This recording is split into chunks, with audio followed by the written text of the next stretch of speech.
proses dari meditasi dan dipimpin langsung juga oleh Ki Anom.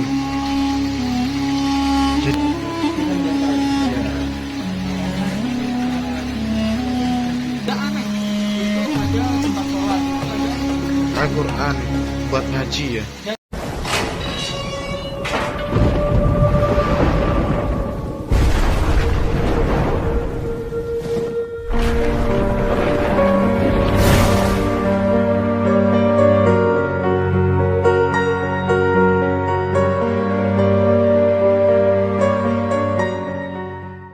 Assalamualaikum warahmatullahi wabarakatuh. Salam Trisulawangi. Ini proses mau pemandian di daerah jalan ya. Mandi ini ditujukan untuk pensucian diri dan juga melatih untuk meditasi. Jangan lama-lama, langsung saja kita ke lokasi. Yuk.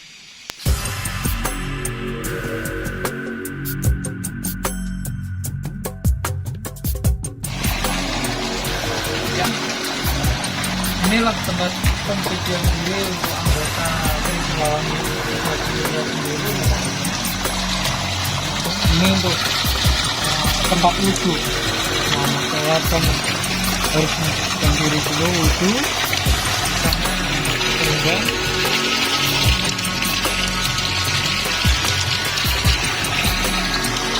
ini tidak menunggu anggota saja yang mandi ya. Mungkin bentar lagi mereka bisa sampai ke sini. Dan nanti mungkin satu anggota mau meditasi di sini. Itu tempat meditasi ini ya biasanya kalau kita lihat nanti ya teman-teman Trisulawangi cara pensucian dirinya gimana, cara meditasinya gimana. Kita lihat.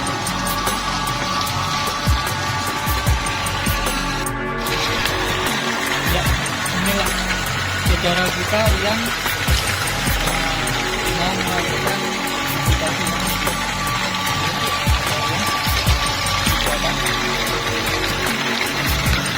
ya. Selamat.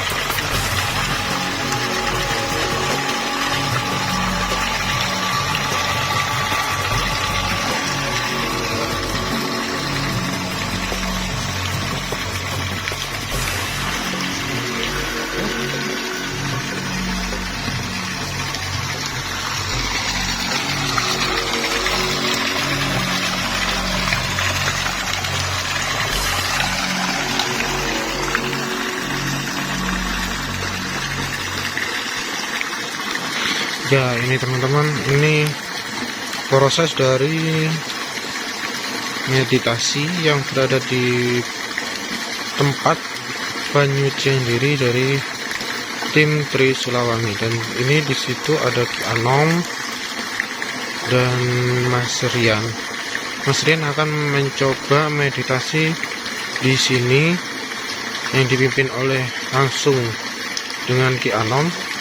Ini sekarang lagi mulai proses detik-detik meditasi ya teman-teman ya. Langsung saja kita ikuti untuk proses meditasi Mas Rian. Jangan lupa ya teman-teman untuk share, komen, barangkali ada tempat-tempat yang cukup mengerikan, cukup angker, langsung komen saja di blog komentar YouTube kita, channel kita Trisulawangi Banyuwangi. Ya, ini teman-teman, Ki Anom lagi proses meditasi untuk, dan ini ya teman-teman, ini adalah proses penyucian diri dari tim Trisulawangi dan dipimpin langsung juga oleh Ki Anom. Jadi ini proses ya teman-teman untuk pembersihan diri dari tim Trisulawangi. Jadi tadi untuk Mas Riannya meditasi di atas sana, Dan ini di sini kita melakukan penyucian diri yang langsung dipimpin oleh Ki Anom.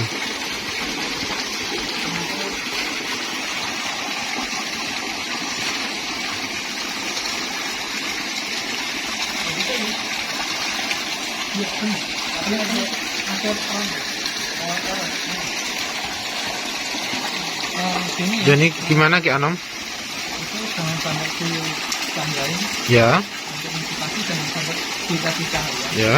Kalau yang mandi nggak apa-apa. Oh ya. Jadi Meditasi jangan. untuk meditasi itu gimana ya Ki Anom, maksudnya fungsinya biar gimana ya? Biar barangkali teman-teman ada yang nggak tahu.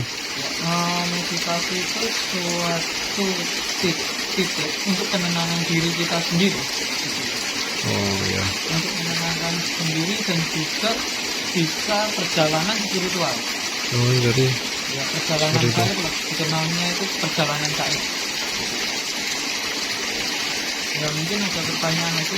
Jadi untuk penyucian diri ini prosesnya itu berapa jam, mungkin berapa menit, apa kira-kira gimana? Nah itu kelihatan sendiri.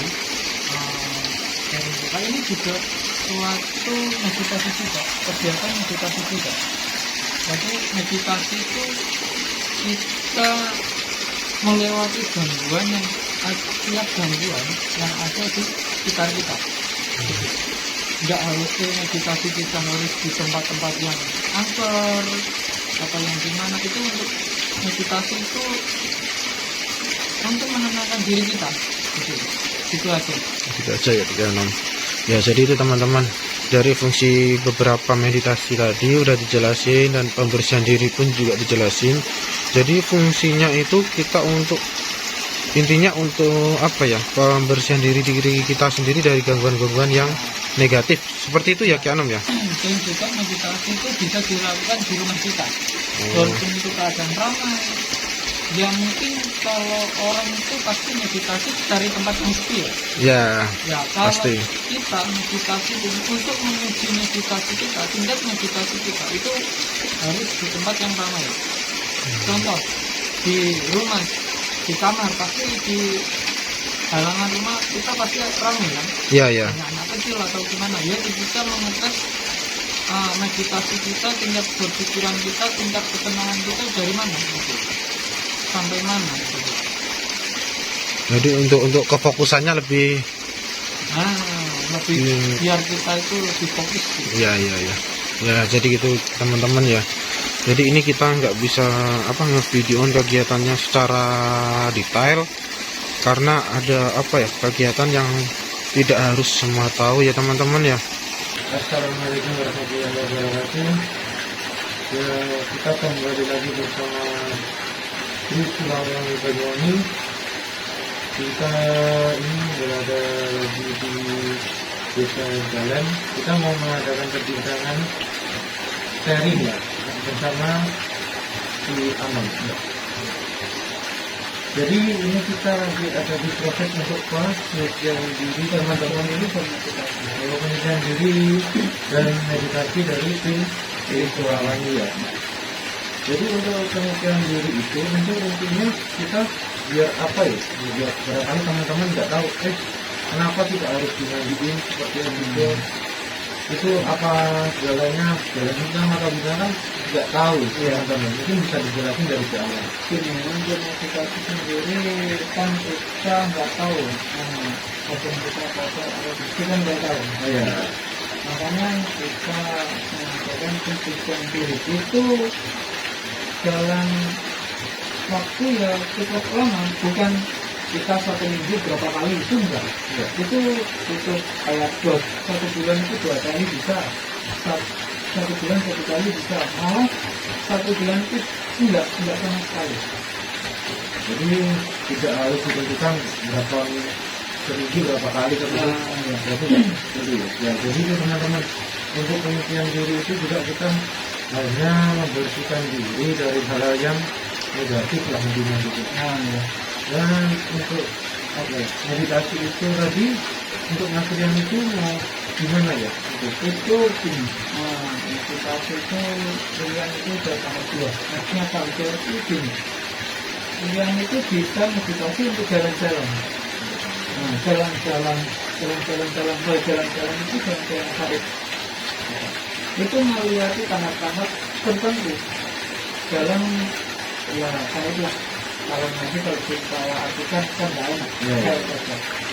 Itu ada tahap-tahapnya. Tahap pertama itu gelap.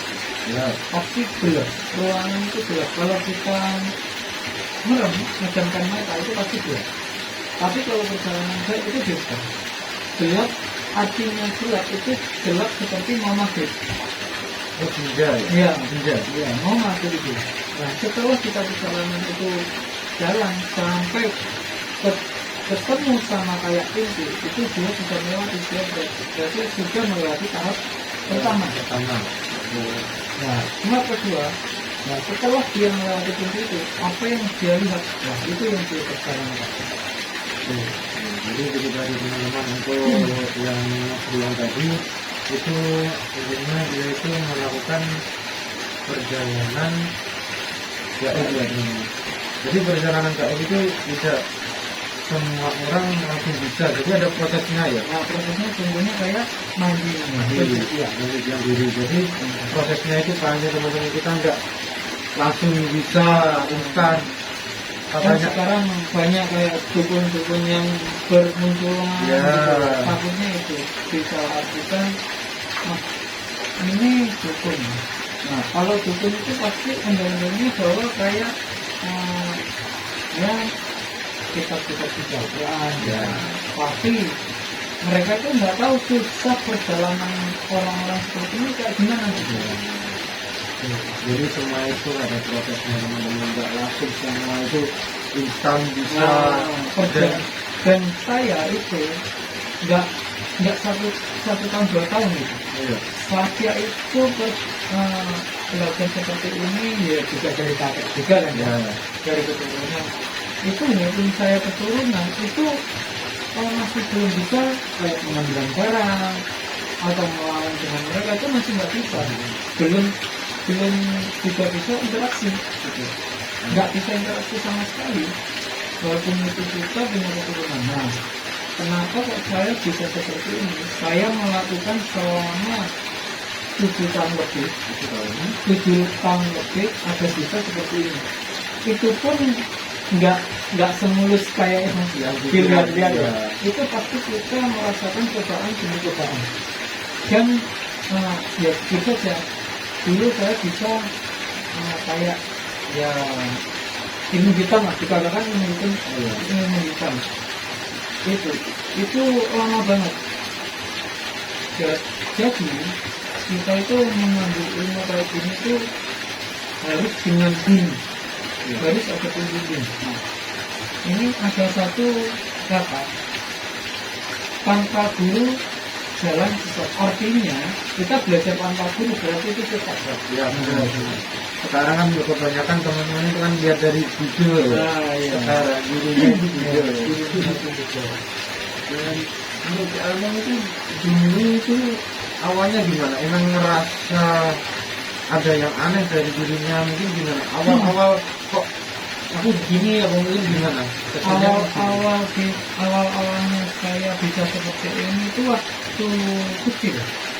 Waktu kecil itu saya kayak melihat kayak ada orang gitu ya. Akhirnya saya waktu bersama kakak saya itu kayak main peta umpet. Nah, peta umpet itu kakak saya pakai sarung. Setelah itu kakak saya sembunyi, saya yang jaga kan atau itu kakak saya pertama pakai sarung batik, kok tiba-tiba pakai sarung putih.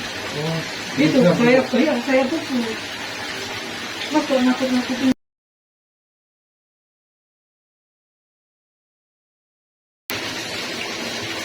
Maaf teman-teman, tadi ada gangguan dari speaker sih. Ya, ini tadi lanjut untuk ceritanya di Anom, awal-awal dia bisa seperti ini tuh gimana ya. Jadi tadi badannya keras kakak. Ya. Itu waktu saya pukul 3 kali itu keras banget. Akhirnya saya bilang, Mas jangan nakutin saya. Akhirnya saya pulang nangis dan almarhum kakak saya akhirnya bilang gini, oh anak ini sudah lihat, nah gitu. Iya gitu. Jadi untuk awalnya itu dari terasa seperti itu ya. Iya. Dan bisa melihat. Tapi si anak itu belum tahu kalau itu hal gaib ya. Nah, belum tahu sama sekali. Iya, Kira-kira itu umur berapa ya untuk pertama kali melihat itu? kalau pertama kali lihat itu waktu TK. Aku pegang. TK. Nah, lihat kalau tahu itu kayak makhluk gaib itu TK. Saya pas lihat dulu film Hampir itu, Oh iya. nah itu. Saya pernah bilang gitu. Saya bilang ke orang tua saya, Bu, saya lihat itu. Nah, Dek, mana gitu loh. Saya bilang, di belakang rumah sana. Akhirnya saya nggak boleh keluar sama sekali. Aku. Jadi kita sudah bisa melihat Ya, cuma gimana? Kita nggak bisa interaksi waktu itu. Kan masih kecil. Ya. Terus untuk anak itu kan betul-betul untuk mengasah ilmunya itu mulai berapa? Untuk mengasah mulai berburu, mulai mempelajari hal-hal yang mendetail sampai bisa seperti ini. Nah, waktu itu saya SMP itu ya saya cerita nggak enak lah waktu itu. Ada masalah keluarga, itu saya nakal waktu itu nakal banget. Sampai saya itu kayak tuh nggak enak lah di rumah ini. Maksudnya nggak enak di rumah ini kayak saya itu salah melakukan apapun saya nggak lakukan. Walaupun ya bener lah, itu bener aja salah gitu. Akhirnya saya kayak ada bisikan, nggak tahu itu siapa kan dulu saya nggak tahu. Akhirnya saya jalan kemana-mana itu jalan kayak perjalanan spiritual itu, perjalanan gaib. Tiba-tiba saya di sana gitu. Jadi untuk mengatakan itu SMP ya kan? Iya, SMP. Terus SMA saya sudah ya ada problem itu benda gaib itu dekat dengan saya. Itu saya nggak tahu itu keris itu apa, itu saya belum tahu Mas ya. Tapi benda itu sudah mengalir sendirinya. Sudah dekat ke saya gitu, di depan saya gitu. Dan itu mulai menambah penasaran lagi. Nah, ya mungkin suatu saat saya pasti akan cerita lebih lengkapnya. Dan ini hanya singkat-singkat saja kalau apa. jadi saya itu banyak pengalaman gaib. Jadi saya kayak gimana ya? Ini nyata apa enggak gitu ya? Masih awang-awang gitu lah. Ya. Terus akhirnya lama-lama saya diperkenalkan lah dengan Mas R. Mas R yang membimbing saya dengan cara Mas R. Terus akhirnya saya kenal sama dia, orangnya juga almarhum. Nah, itu yang Gus Kiai siapa namanya itu, saya dibimbing jalan kebaikan dengan orang itu. Lalu saya ya alhamdulillah jadi kayak gini. Jadi itulah teman-teman, singkat cerita dari si Anom kok bisa seperti ini. Dan semua itu intinya kita itu belajar harus melalui proses. Tidak bisa kita langsung menjadi yang kita inginkan. Jadi semua itu ada perjuangannya teman-teman. Susah payah itu pasti ya. Pasti ya. Ya itu tadi kita cerita. Mungkin besok kita sambung lagi untuk cerita yang lebih panjang lagi.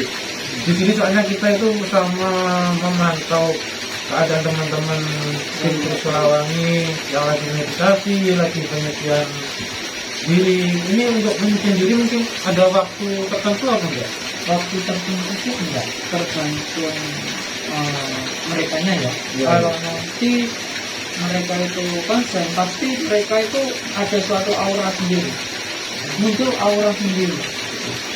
Ya mungkin kalau kita lihat, kalau orang awam itu lihat orang pencucian diri mandi, itu pasti kepalanya itu gini.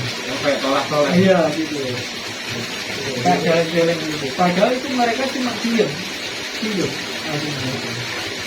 Jadi teman-teman, jadi untuk pembersihan diri pun juga tidak ada waktu, dan itu intinya untuk fokus ke kita sendiri ya, kita lebih fokus ya, prosesnya lebih cepat gitu ya. Terus gini, kalau kita masih tidak fokus, nanti menghantam ke badan kita sendiri. Contoh, kita ini kan di air, Ya, pasti merasakan meriang gitu. Kalau Ya. tidak konsen pasti sakit. Mungkin sakitnya sih kalau seperti ini ya cuma paling minim sih 3 hari. 3 hari. Kalau lama ya 1 minggu. jadi gitu teman-teman, semua itu ya ada resikonya masing-masing berarti ya. Kalau kita lagi nggak fokus berarti ya intinya gagal lah ya kita. Ya gitu aja teman-teman untuk pembicaraan malam ini. Kita lagi mau proses lagi untuk teman-teman yang lain lagi membersihkan diri. Ya sudah, sekarang gitu aja ya untuk pembicaraan malam ini. Terima kasih untuk teman-teman di Sulawangi terus ikuti video-video kita. Sekian, wassalamualaikum warahmatullahi wabarakatuh. Ini sudah selesai pemandiannya. Nah, coba langsung tanya sendiri kepada orang itu.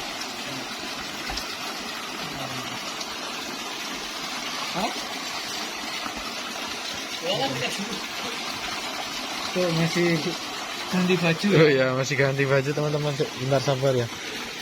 Jadi ini tadi udah selesai ya Ki Anom ya untuk pembersihan dirinya. Sudah selesai, itu antriannya sudah selesai juga. Untuk meditasi tadi ya. Iya, meditasi dulu sudah selesai. Jadi Mungkin dari teman-teman belum tahu ya, belum tahu, maksudnya itu belum tahu Trisula itu seperti apa sih, golongan orang-orang kayak apa sih. Ini kalau bisa teman-teman bisa ikut Trisula waktu explore, waktu kumpul juga nggak apa-apa itu. Jadi untuk teman-teman bisa langsung menyaksikan sendiri apa sih kegiatannya, dan eksplornya itu bener real atau bohongan atau settingan kan teman-teman bisa langsung lihat ya Ki Anom ya. Gimana? Wow, sudah selesai? Waduh, untuk masih teman-teman apa? Ganti baju. Dan ini tadi teman-teman tempat apa ya? Tempat penyucian dirinya. Jadi ini loh. Ini kayak kolam gitu, tapi ini langsung air murni dari sumber ya teman-teman. Dan gini, dan Gimana? jujur aja tempat ini saya rahasiakan. Ya. Soalnya biar tetap asli gitu. Takutnya ada oknum yang nggak bisa menjaga tata krama dari tempat-tempat yang seperti ini gitu.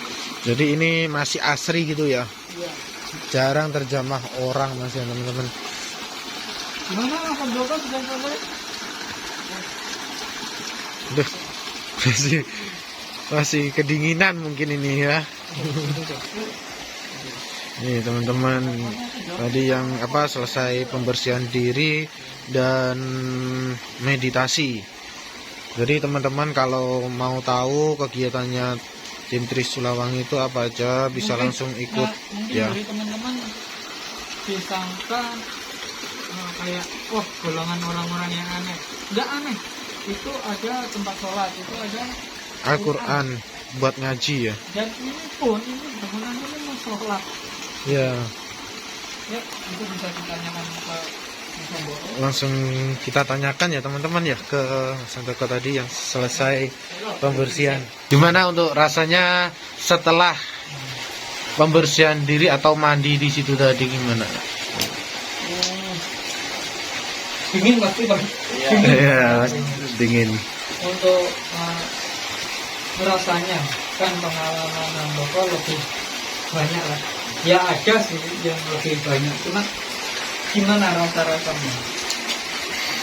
Rasanya apa lebih tenang atau gimana gitu? Ya lebih ke merelaksasikan badan gitu ya, bilang juga kan. Biar melatih badan untuk menyatu dengan Alam. alam. Ya itulah sebagai spiritual. Maksudnya spiritual itu kita mendekatkan diri kepada Tuhan. Cuma cara kita di alam gitu. Gitu. Dan ini Mas Rian, Ya gimana untuk Mas Rian tadi dia kecapean. setelah meditasi ya? Iya. Mungkin apa yang dirasakan dan apa yang sudah dilihat dari perjalanan tadi Mas Rian? Gangguan. Gangguannya mungkin apa saja bisa disebutkan biar teman-teman tahu lah rasanya gimana. Kalau meditasi ya balik lagi, tetap kuncinya balik gimana caranya kita mendekatkan diri kepada alam, caranya kita menyatu ke alam, terus menghargai kalau alam itu memang lebih dulu daripada kita. Ya sisi baiknya bisa bikin menguatkan iman pertama, yakin sama diri sendiri, terus bisa jauh bikin kita fokus. Kalau sisi buruk, nggak buruk ya mas, sisi gangguannya ya apapun itu kalau udah bersangkut paut dengan sesuatu yang nggak kasat mata, apalagi membicarakan alam yang masih banyak misterinya, ya pasti ada gangguan. Tapi balik lagi sama orang, tergantung percaya sama yang di atas atau kita malah